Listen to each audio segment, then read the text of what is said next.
서먼 멤버십 회원 여러분, 안녕하세요. 자, 이제 정말 새해가 코앞이죠? 이맘때면 늘 새로운 다짐, 계획 세우잖아요?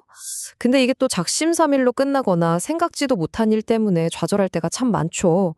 그래서 오늘은요, 우리가 삶의 목표나 도전을 바라보는 방식을 아예 확 바꿔줄 수 있는 아주 강력한 관점 하나를 소개해드리려고 합니다.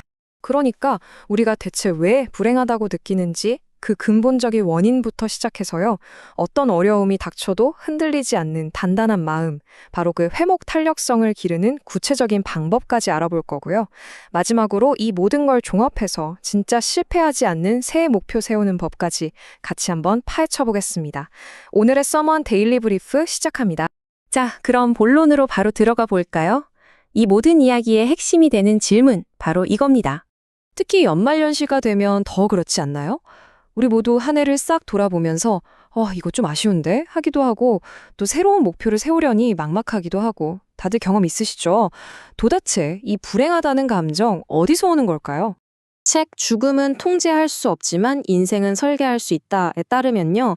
해답은 아주 오래전 고대 스토아 철학자 에픽테토스에게서 찾을 수 있습니다. 그가 제시한 게 바로 통제의 이분법이라는 건데요. 와, 말이 좀 어렵죠? 근데 사실 별거 아니에요. 말 그대로 세상을 딱 두 가지로 나눠보는 겁니다. 내가 통제할 수 있는 것, 그리고 내가 통제할 수 없는 것. 여기 표를 보시면 확 와닿으실 거예요. 왼쪽은 우리가 컨트롤할 수 있는 것, 오른쪽은 할 수 없는 것. 보세요. 내 의견, 내 노력, 내 감정 반응, 이건 온전히 내 거죠. 하지만 다른 사람의 행동이나 생각, 심지어 내 노력의 결과까지도 사실은 내 손을 떠난 영역이라는 겁니다. 바로 이 구분이 불필요한 고통을 줄이는 핵심 열쇠예요. 바로 이 지점에서 불행이 시작된다고 책은 말합니다. 예를 한번 들어볼게요. 어떤 예술가가 자신의 행복을 오로지 관객의 박수갈채에 건다고 생각해 보세요. 근데 그 박수갈채, 그거 내가 어떻게 할 수 있는 게 아니잖아요? 타인의 반응이니까요. 이렇게 내가 컨트롤할 수 없는 것에 내 행복을 걸어버리는 순간 우리는 평생 외부 세계의 변덕에 휘둘릴 수밖에 없게 되는 거죠. 자, 그럼 통제할 수 없는 것들에서 시선을 돌려서 우리가 진짜 통제할 수 있는 것, 바로 우리 내면 세계를 더 단단하게 만들려면 어떻게 해야 할까요? 여기에 아주 실용적인 도구가 하나 있습니다. 요즘 심리학이나 웰니스 분야에서 정말 중요하게 이야기하는 개념이죠. 바로 회복 탄력성입니다. 말 그대로 어떤 어려움이 와도 다시 툭툭 털고 일어나는 마음의 근육 같은 거예요.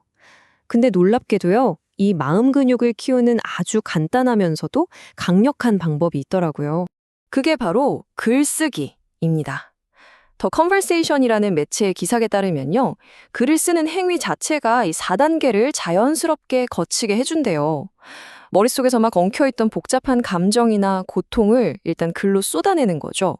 바로 그 순간 우리는 그 감정에 휩쓸리는 게 아니라 한 발짝 떨어져서 객관적으로 볼 수 있게 됩니다.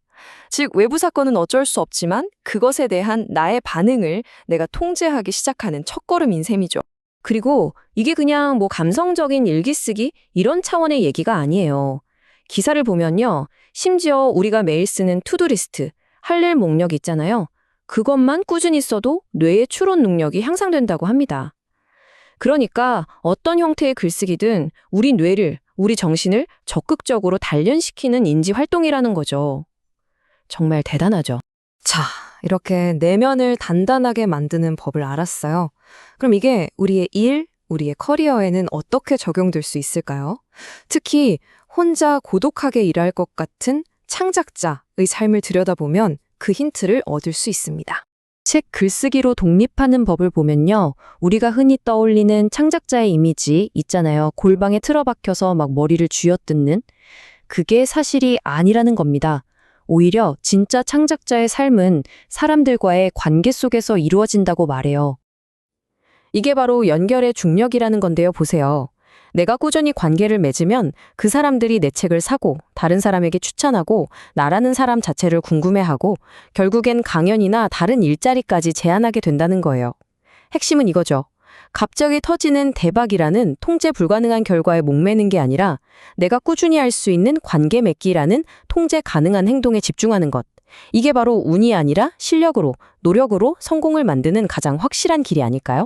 자, 그럼 이 아이디어가 아주 치열한 현대 사회의 경쟁 구도 속에서는 또 어떻게 나타나는지 정말 흥미로운 사례를 하나 보여드릴게요. 한 서머님이 직접 써주신 글에 따르면요. 최근에 방영된 요리 서바이벌 쇼 흑백 요리사가 글쎄 오징어 게임에 비유되고 있다고 합니다. 정말 놀랍지 않나요? 그만큼 극한의 생존 경쟁을 다루는 포맷이라는 거겠죠? 그런데 정말 중요한 건 이 다음입니다. 글에 따르면요, 시청자들이 그 혹독한 환경, 즉 통제 불가능한 상황 속에서 진짜로 감탄하고 열광했던 건 화려한 요리 기술만이 아니었다는 거예요. 바로 참가자들이 보여준 인간적인 품격, 우아함, 서로에 대한 존중, 이런 내면적이고 스스로 통제 가능한 자질들이었다는 거죠. 그래서 이 글은 이런 현상이 이 치열한 경쟁 사회 속에서 내면의 단단함을 갈망하는 젊은 세대에게 새로운 인생 목표를 제시하고 있다고 분석합니다. 바로 우아한 어른, 품격 있는 사람이 되고 싶다는 열망 말이죠.